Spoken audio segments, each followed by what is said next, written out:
নতুন জেলা প্রশাসক নিয়োগ নিয়ে সচিবালয়ে অস্থিরতা, ৮ জনের নিয়োগ বাতিল, যোগ্যতার ভিত্তিতে পদায়ন দাবি বঞ্চিতদের। দেশের নির্বাহী বিভাগকে ধ্বংস করেছে পতিত সরকার, অভিযোগ বিএনপির। ষড়যন্ত্র মোকাবিলায় গণ আন্দোলন অব্যাহত রাখার ঘোষণা। রাষ্ট্র সংস্কার ও সন্ত্রাস দুর্নীতি প্রতিরোধে বিভিন্ন স্থানে বৈষম্য বিরোধী মতবিনিময়, দেশ পুনর্গঠনে ঐক্যবদ্ধ হওয়ার আহ্বান দুবাই ফেরতদের। এবং বন্যায় আখাউড়ার বিভিন্ন খাতে শত কোটি টাকার ক্ষতি, নদী ভাঙনে দিশেহারা চাঁদপুর ও ভৈরবের বহু মানুষ, কার্যকর ব্যবস্থার আহ্বান।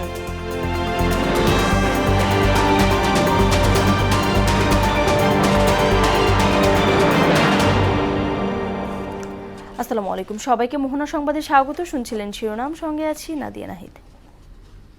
এবার বিস্তারিত। সন্ধ্যা 7:30টায় জাতির উদ্দেশ্যে ভাষণ দেবেন অন্তর্বর্তীকালীন সরকারের প্রধান উপদেষ্টা ডক্টর মোহাম্মদ ইউনূস। এ ভাষণ বিটিভি, বিটিভি ওয়ার্ল্ড এবং বিটিভি চট্টগ্রাম কেন্দ্র থেকে সরাসরি সম্প্রচার করা হবে। প্রধান উপদেষ্টার প্রেস উইং থেকে এ তথ্য জানানো হয়। 25 আগস্ট জাতির উদ্দেশ্যে প্রথম ভাষণ দেন ডক্টর মোহাম্মদ ইউনূস।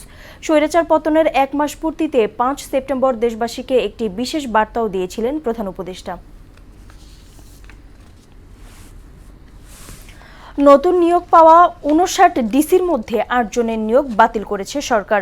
এছাড়া 4 জেলায় অদলবদল করা হয়েছে বলে জানান জনপ্রশাসন মন্ত্রণালয়ের সিনিয়র সচিব মোহাম্মদ মোখলেছুর রহমান। তারপরও সংকট কাটেনি। সিনিয়র সচিব মোখলেছুর রহমানের সঙ্গে দেখা করে 59 জনেরই নিয়োগ বাতিল চেয়েছেন পদোন্নতি বঞ্চিত দাবি প্রশাসনের কর্মকর্তারা। এদিকে ডিসি নিয়োগ ইস্যুতে গতকাল সচিবালয়ে বিশৃঙ্খলার ঘটনা তদন্তে স্বাস্থ্য মন্ত্রণালয়ের সিনিয়র সচিব আকমল হোসেন আজাদকে প্রধান করে কমিটি গঠন করা হয়েছে। এক সংবাদ সম্মেলনে তিনি বলেন, ঘটনাটি শোভন হয়নি। শৃঙ্খলা ভঙ্গকারীদের আচরণে প্রমাণ হয় তারা ভালো কাজ করেনি। এই প্রজ্ঞাপন দুটি যে হয়েছে এটা বাতিল করে দিয়ে এখানে সত্যিকারের যারা মেধাবী, যোগ্য এবং সততা, মেধা এবং দক্ষতার যোগ্যতার ভিত্তিতে নতুন করে পদায়ন করা। কোনো অফিসারকে কেউ লাঞ্ছিত করেনি।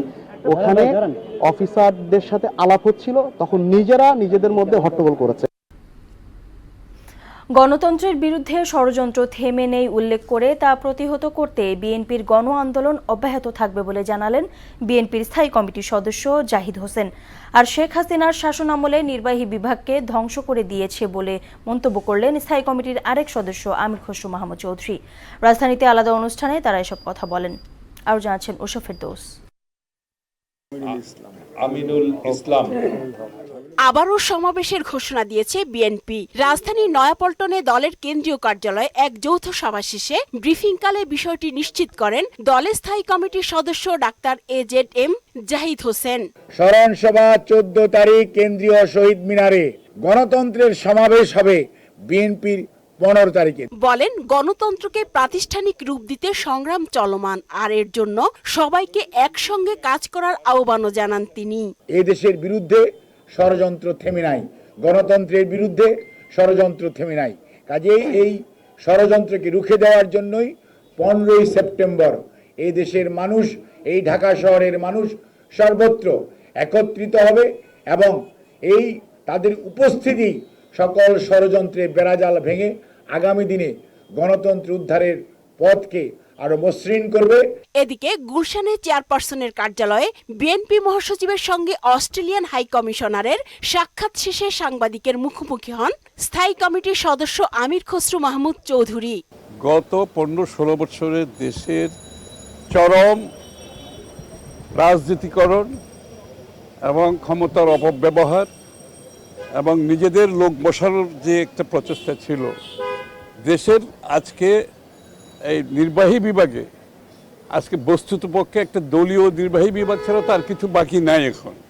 এখান থেকে বেরিয়ে আসতে হলে এটা খুব সহজ কাজ নয়। হয়তো ভুল ত্রুটি থাকতে পারে, কিন্তু সেটা আমরা বলবো আলাপ আলোচনার মাধ্যমে সমাধান করার জন্য। ছাত্র জনতার গণ অভ্যুত্থানের প্রত্যাশা পূরণে সবাইকে একসঙ্গে কাজ করার আহ্বানও জানান এই বিএনপি নেতা। আগামীর বাংলাদেশ দেশ, এটা আমরা সবাই মিলে করতে হবে, এটা তো কেউ একা করতে পারবে না। উষা ফেরদৌস, মোহনা সংবাদ, ঢাকা। দেশ পুনর্গঠন, রাষ্ট্র সংস্কার এবং দুর্নীতি, চাঁদাবাজি, সন্ত্রাস মোকাবেলায় পটুয়াখালী জেলার বৈষম্য বিরোধী আন্দোলনের প্রতিনিধিদের সাথে মতবিনিময় করেছেন বৈষম্য বিরোধী ছাত্র আন্দোলনের কেন্দ্রীয় সমন্বয়কদের প্রতিনিধি দল। পটুয়াখালী শিল্পকলা একাডেমিতে মতবিনিময় সভায় কেন্দ্রীয় সমন্বয়ক আব্দুল হান্নান মাসুদ, সঞ্জানা আফিফা অদিতি, এম এ সাইদ সহ 10 সদস্যের প্রতিনিধি দল শিক্ষার্থীদের বিভিন্ন প্রশ্নের উত্তর দেন। এদিকে আগামীর বাংলাদেশ পুনর্গঠনে সবাইকে ঐক্যবদ্ধ হয়ে কাজ করে যেতে হবে বলে জানিয়েছেন বৈষম্য বিরোধী ছাত্র আন্দোলনের কেন্দ্রীয় সমন্বয়ক হাসনাত আব্দুল্লাহ। বান্দরবান ক্ষুদ্র নৃগোষ্ঠী সাংস্কৃতিক ইনস্টিটিউটে আয়োজিত ছাত্র নাগরিক মতবিনিময় সভায় তিনি কথা বলেন।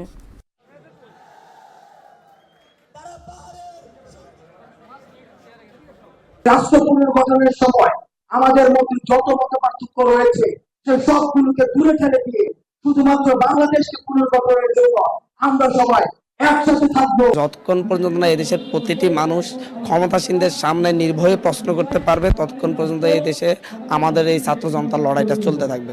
আমরা আহতদের ব্যাপারে সরকারিভাবে চিকিৎসা এবার বহন করা হচ্ছে এবং নিহত যারা হয়েছেন তাদের পরিবারের সাথে সাক্ষাৎ করার জন্য 14 তারিখ ঠিক করা হয়েছে। নিহত এবং আহতদের পরিবারের জন্য তাদের জন্য একটি কর্মসংস্থানের ব্যবস্থা সহ পারিপার্শ্বিক সকল সুযোগ সুবিধার জন্য একটি ফাউন্ডেশন গড়ে তোলা হবে। শিক্ষার্থী আন্দোলনে সমর্থন দিতে গিয়ে প্রবাসে চাকরি হারালেও স্বৈরাচারের পতন হওয়ায় কোনো আফসোস নেই দুবাই ফেরত বাংলাদেশিদের। সম্মিলিত প্রচেষ্টায় সবার জন্য সুন্দর দেশ নির্মাণ করতে পারলে চাকরি ও স্বপ্ন হারানোর কষ্ট দূর হয়ে যাবে বলে মনে করেন তারা। আরব আমিরাত বিক্ষোভ থেকে শুরু করে কারাগার হয়ে দেশে ফেরা পর্যন্ত রেমিটেন্স যোদ্ধাদের গল্প জানাচ্ছেন ওবায়দুল হক মারুফ। কোটা সংস্কার আন্দোলনে একাত্মতা জানিয়ে বিশ্বের বিভিন্ন দেশে রাজপথে নামেন রেমিটেন্স যোদ্ধারা। এমনই একদল প্রবাসী মিছিল করতে গিয়ে আরব আমিরাত সরকারের বিরাগভাজন হন। আইন অমান্য করে বিক্ষোভের দায়ে বিভিন্ন মেয়াদে কারাদণ্ড দেয়া হয় অসংখ্য বাংলাদেশিকে। পরবর্তীতে অন্তর্বর্তী সরকারের অনুরোধে 57 জনকে সাধারণ ক্ষমা করেন দেশটির রাষ্ট্রপতি। বিদেশের কারাগার থেকে ক্ষমা পেয়ে ফিরে আসা সন্তানকে পেয়ে নিজের অনুভূতি জানালেন জহিরুল ইসলাম নাহিদের বাবা। আমার ছেলে একজন দেশপ্রেমিক, আমার ছেলে যদি দেশের জন্য জীবনও যায় আমার কোনো দুঃখ নাই, আমার ছেলে কোনো খারাপ কাজে যায় নাকি। ছেলে আবার আমার বুকে আল্লাহ ফিরে আনছে। ডক্টর ইউনূস স্যারের ওনার অনেক কৃতজ্ঞতা প্রকাশ করতেছি যে ওনার কূটনীতিক আলোচনার মাধ্যমে আমার ছেলে আমার বুকে ফিরে আসছে, আমি শুকরিয়া জ্ঞাপন করতেছি। বাংলার রাজপথে নিরস্ত্র ছাত্রদের উপর নির্বিচার গুলিবর্ষণের দৃশ্য তাদের বিদেশের মাটিতে প্রতিবাদী হতে বাধ্য করেছে বলে জানান কারামুক্ত নাহিদ। কিছুটা আমার ক্ষতি হবে এটা আমি জানতাম, কিন্তু এত মানুষের ক্ষতি হবে সেটা আমি কখনোই জানতাম না। কিন্তু দেশের অবস্থা দেখে আমি আসলে থাকতে পারি নাই। সর্বোচ্চ কষ্টটা ফিল করেছি, কারণ আমি জানি না আমার দেশ স্বাধীন হয়েছে কিনা। আরব আমিরাতে ছিল নিজস্ব ব্যবসা ও ব্যক্তিগত গাড়ি। খালিদের দেশকে স্বৈরাচার মুক্ত করার আন্দোলনে শরিক হতে গিয়ে হারিয়েছেন সোনালী ভবিষ্যৎ সহ সবকিছু। তারপরও নেই কোনো আফসোস। এই দিনকে রাত্রে আমরা মিছিল করছি, করার পরে রাত্রে 9টার দিকে আমাদের উঠায় নিয়ে আসছে। আমরা 1 মাস 20 দিনের মতো জেল কাটছি। আমার কোনো চাওয়া পাওয়া নাই। আমার ওই জায়গায় অনেক কিছু, আমার গাড়ি ঘোড়া ছিল, আমার গাড়ি এখানে আমার নতুন লাইসেন্স আমি পাইছিলাম, নতুন লাইসেন্স পাওয়ার পরে আমি গাড়িটা কিনছিলাম। গাড়িটা আমি চালাইতে পারি না বেশি দিন। স্বৈরাচার মুক্ত নতুন বাংলাদেশকে সবার জন্য বাসযোগ্য করতে সবাইকে ঐক্যবদ্ধ হওয়ার আহ্বান জানিয়েছেন স্বর্ণাল ভবিষ্যতের স্বপ্ন থেকে কক্ষচ্যুত শ্রমিকরা। ওবায়দুল হক মারুফ, মহনা সংবাদ, ঢাকা। সাম্প্রতিক বন্যায় ব্রাহ্মণবাড়িয়া আখাউড়ার অবকাঠামো, কৃষি ও মৎস্য খাতে শত কোটি টাকার ক্ষতি হয়েছে। সরকারি সহযোগিতা না পেলে নতুন করে ঘুরে দাঁড়ানোর স্বপ্ন ধূলিসাৎ হয়ে যাবে বলে জানান ক্ষতিগ্রস্তরা। উপজেলা প্রশাসন এবং কৃষি ও মৎস্য অধিদপ্তরের পক্ষ থেকে এসব ব্যাপারে সহযোগিতার আশ্বাস দেওয়া হয়েছে। আখাউড়া থেকে মোশাররফ হোসেন কবিরের প্রতিবেদন, জানাচ্ছেন আফরিন পপ।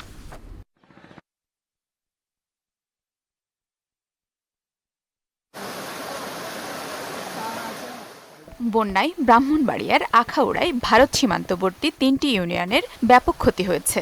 হাওড়া নদীর বাঁধের 4টি অংশ ভেঙে প্লাবিত হয় অন্তত 46টি গ্রাম। এতে ক্ষতিগ্রস্ত হয়েছে প্রায় 1,500 পরিবার ও 14 কিলোমিটার সড়ক। বন্যা আমাদের বাড়ি ঘর দুয়ার যা আছে সব গেছে। প্রতি বছরে আমরা রাস্তাটা ভাঙ্গা পড়ে। আমাদের এই বেড়িবাঁধটি অতি দ্রুত ভাবে সংস্কার করে নতুন ভাবে বেড়িবাঁধটি বেঁধে দেওয়া হয়। বাঁধ ও ক্ষতিগ্রস্ত রাস্তাঘাট সংস্কারে উদ্যোগ নেওয়ার কথা জানালেন উপজেলা নির্বাহী কর্মকর্তা। বাঁধের যে অংশগুলো ভেঙে গেছে, এলজিডি সড়ক আছে উপরে, সেই সড়কগুলোতে আমাদের পানি উন্নয়ন বোর্ডের লোকজন ইতোমধ্যেই জরিপ করে নিয়ে গেছেন। তাদের বক্তব্য অনুযায়ী এটা যত দ্রুত সম্ভব এস্টিমেট করে, অর্থাৎ প্রাক্কলন প্রস্তুত করে তারা এটার কাজে নেমে পড়বেন। বীজতলা ক্ষতিগ্রস্ত হয়, রোপা আমনের আবাদ হুমকিতে পড়েছে বলে জানান কৃষকরা। সরকার আমাদেরকে সহযোগিতা না করে চারা দিয়ে আমরা আবার নতুন করে বোনার মতন কোনো সুযোগ নাই। বন্যার পানি এসে সবগুলাই তলায় গেছে। আখাউড়ায় প্রায় 2000 হেক্টর আবাদি জমি এবং কৃষিতে 35 কোটি টাকার ক্ষতি হয়েছে বলে জানান উপজেলা কৃষি কর্মকর্তা। কৃষির আবাদি জমি মোট 1965 হেক্টর ক্ষতিগ্রস্ত হয়েছে। কৃষকদেরকে ক্ষতিপূরণের জন্য সরকারি পুনর্বাসনের আওতায় রোপা আমন মৌসুমে 4000 জন কৃষকের জন্য পুনর্বাসন এসেছে। উপজেলার 3টি ইউনিয়নের 1500 পুকুর ও জলাশয়ের মাছ ভেসে 52 কোটি টাকার ক্ষতি হয়েছে। প্রায় আমার 3টা পুকুরে মামা প্রায় মনে করেন 9 থেকে 10 লক্ষ টাকার মাছ চলে গেছে। হাওড়া নদীর এই ভাঙনের জন্য আমাদের মাছ সব চলে গেছে। প্রায় 50 থেকে 60 লক্ষ টাকার মতো মাছ ক্ষয়ক্ষতি হয়েছে। 1-2 জন চাষি ব্যতীত বাকি সবাই ঋণগ্রস্ত বা বিভিন্নভাবে দেউলিয়া হয়ে যাবে। আমাদের আখাউড়া উপজেলায় প্রায় 1357টি পুকুর ভেসে গেছে সম্পূর্ণ বন্যার পানিতে। মাছের পরিমাণ 2125 মেট্রিক টন। টোটাল আমরা ক্ষতির পরিমাণ আমরা যেটা পেয়েছি 51,75 লক্ষ টাকা ক্ষয়ক্ষতি হয়েছে। বন্যার ধকল কাটিয়ে আখাউড়ায় ক্ষতিগ্রস্ত মানুষ আবারও ঘুরে দাঁড়াবে, এমনটাই প্রত্যাশা সবার। আফরিন পপি, মোহনা সংবাদ। কিশোরগঞ্জের ভৈরবে মেঘনা নদীর ভাঙন হুমকিতে পড়েছে বহু ঘরবাড়ি, ফসলি জমি, 2টি রেল সেতু ও বিএডিসি গোডাউন সহ বেশ কিছু স্থাপনা। এতে আতঙ্কে ঘর ছেড়েছেন অনেকে। এদিকে চাঁদপুরে ডাকাতিয়া নদীর ভাঙনে বিলীন হচ্ছে বসতঘর, কৃষি জমি সহ বিভিন্ন স্থাপনা। ভৈরব থেকে জামাল আহমেদ ও চাঁদপুর থেকে রফিকুল ইসলামের তথ্যে আরও জানাচ্ছেন তানজিদ ভুঁইয়া।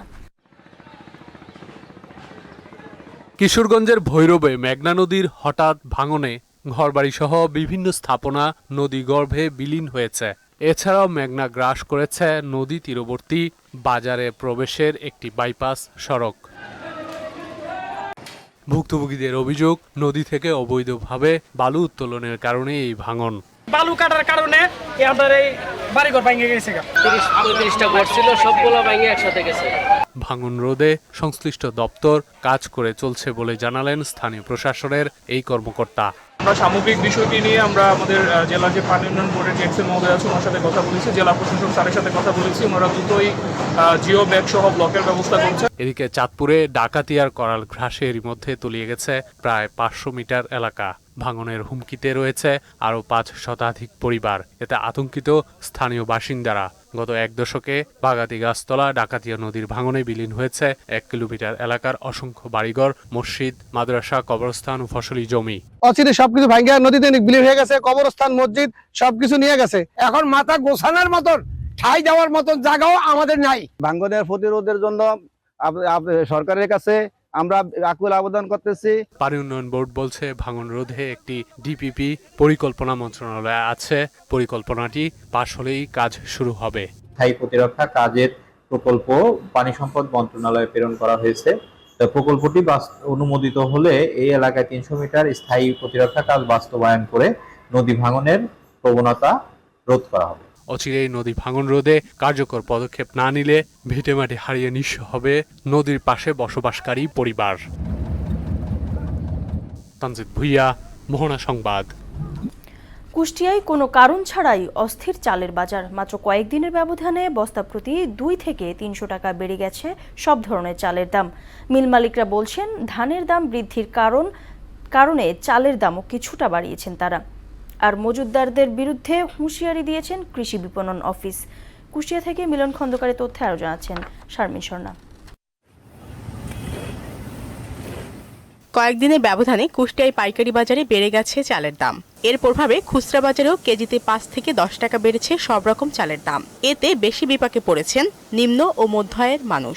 রাষ্ট্রে যারা দায়িত্বে আছে তাদের কাছে আমার বিনীতভাবে অনুরোধ থাকবে এই বাজার মনিটরিংটা আরো জোরদারভাবে বাড়াতে হবে। চাউল কিন্তু মনে করেন মোটা চাউল 60-62 টাকা, 55 টাকা এর মধ্যে। খুচরা ব্যবসায়ীরা বলছেন গত কদিন ধরেই সব রকম চাল কেজিতে 5 থেকে 10 টাকা বেড়েছে। চালের দাম 1 থেকে 2 টাকা বাড়ছে মোটা চালের দাম, আর সেই ক্ষেত্রে আপনার চিকন চালের দাম 5 থেকে 10 টাকা দাম বাড়ছে। ধানের দাম বৃদ্ধি পেয়েছে, এই জন্য তারা চাল বাড়াচ্ছে, দাম বাড়াচ্ছে, কিন্তু আসলে তো সর্বশেষে এর উপর কার উপর দিয়ে যাচ্ছে? এটা তো জনগণের উপর দিয়ে যাচ্ছে। আর মিল মালিকরা বলছেন ধানের দাম বৃদ্ধির কারণেই চালের বাজার ঊর্ধ্বমুখী। তবে নতুন ধান আসা শুরু হলে বাজারে কমতে পারে বলেও জানান তারা। সবচেয়ে বেশি বাজার বেড়ে গেছে আপনি 28 মোটা এই কোয়ালিটির ধানের চালটা বেশি দাম বাড়ছে, এটা সংকট হয়ে গেছে, এটা মার্কেটে একটু শর্ট। কাস্টমারও দেখা আগের মতো স্বাচ্ছন্দ্যে চাল কিনতে পারছে না, আমাদের সেই পূর্বের মতো সেল হচ্ছে না। চাল মজুত রেখে কেউ কৃত্রিম সংকট দেখালে কঠোর ব্যবস্থা নেওয়া হবে বলেও হুঁশিয়ারি দিয়েছে কৃষি বিপণন দপ্তর। কোথাও যদি দেখা যায় কেউ কৃত্রিম সংকট সৃষ্টি করছে বা পণ্যের সরবরাহ বাধা সৃষ্টি করছে, অধিক মুনাফা গ্রহণ করছে, সেক্ষেত্রে কিন্তু আমরা তাদের বিরুদ্ধে ব্যবস্থা নিচ্ছি, যাতে ভোক্তারা কোনোভাবে তাদের যে যুক্তিসঙ্গত মূল্যে মানসম্মত গুণগত মানসম্মত পণ্যটা ক্রয় করতে পারে। চালের বাজার সহনীয় রাখতে তদারকি বাড়ানোর কথাও জানান তিনি। শারমিন স্বর্ণা, মোহনা সংবাদ। নড়াইলের লোহাগাড়ায় ট্রাকের ধাক্কায় 3 জন নিহত ও 1 জন আহত হয়েছে। গতরাতে পৌরসভার মাইটকুমড়া এলাকায় এ দুর্ঘটনা ঘটে। স্থানীয় একটি মসজিদ থেকে মরদেহ দাফনের জন্য খাটিয়ে নিয়ে যাওয়ার সময় একটি ট্রাক তাদেরকে চাপা দেয়। দুর্ঘটনায় 3 জনের মৃত্যু তথ্য নিশ্চিত করে লোহাগাড়া থানার ওসি আব্দুল আল মামুন। তিনি জানান, এ ব্যাপারে আইনি ব্যবস্থা প্রক্রিয়াধীন রয়েছে। বিসিবির পরিচালকের পদ থেকে পদত্যাগ করেছেন খালেদ মাহমুদ সুজন। দীর্ঘদিন বিসিবির সঙ্গে যুক্ত ছিলেন তিনি। এখনও তার পদত্যাগের কারণ জানা যায়নি। এর আগে বিসিবিতে একাধিক কমিটির বিভিন্ন গুরুত্বপূর্ণ পদে ছিলেন সুজন। এর মধ্যে গেম ডেভেলপমেন্ট কমিটির চেয়ারম্যানের দায়িত্ব পালন করেছেন তিনি। ক্রিকেট অপারেশনস কমিটির সহ সভাপতি হিসেবেও দায়িত্ব পালন করতে দেখা গেছে তাকে। 2032 সালে নির্বাচন হওয়ার থেকে নাজমুল হাসান পাপনের বোর্ড বিভিন্ন গুরুত্বপূর্ণ পদে তাকে দেখা গেছে। বিসিবি পরিচালকের পদে সঙ্গে বিভিন্ন সময় টিম ডিরেক্টর, অন্তর্বর্তীকালীন কোচ, টিম ম্যানেজমেন্টের দায়িত্বেও তাকে দেখা গেছে। খেলার খবর, ক্রিকেট। পরিবর্তন আসছে জাতীয় ক্রিকেট লিগে। এবারে 4 দিনের টেস্ট ম্যাচের পাশাপাশি টি20 ফরম্যাটেও হবে খেলা। বিসিবিতে এক ব্রিফিংয়ে একথা জানান বিসিবির নির্বাচক আব্দুর রাজ্জাক। সিঙ্গেল টায়ারে হবে আসরের ম্যাচগুলো। ক্রিকেটারদের পারফরমেন্স উন্নতির জন্য এই পরিবর্তন আনা হয়েছে বলে জানান তিনি। এছাড়া ঘরোয়া ক্রিকেটের এই টুর্নামেন্টের মান উন্নয়নে আরও পরিবর্তন আনা হবে বলে জানিয়ে একে সেরা টুর্নামেন্ট হিসেবে অভিহিত করেন বিসিবির এই নির্বাচক। ন্যাশনাল লিগের জন্য যে প্রাথমিক যে দলটা হয় 30 মেম্বার্সের, তো সেটা থেকে ক্যাপ্টেন এবং কোচকে ডেকে ওদের সাথে কথা বলে আমাদের ফিটনেস ক্যাম্পের জন্য আমরা ওটা থেকেও আরেকটু রিডিউস করি। এবারকার ন্যাশনাল লিগ আমাদের সিঙ্গেল টায়ার হবে। আগে যেমন টায়ার 1 টায়ার 2 ছিল, এবার স্ট্রেট ওয়ে হবে, সবার সাথে সবাই খেলবে আর কি। অদূর ভবিষ্যতে আরও প্ল্যান আছে, হয়তো সেগুলো এক্সিকিউট হবে, তাই এটা দিয়ে শুরু করা হচ্ছে। শেষ করব মোহনা সংবাদ। যাবার আগে শিরোনামগুলো আরও একবার।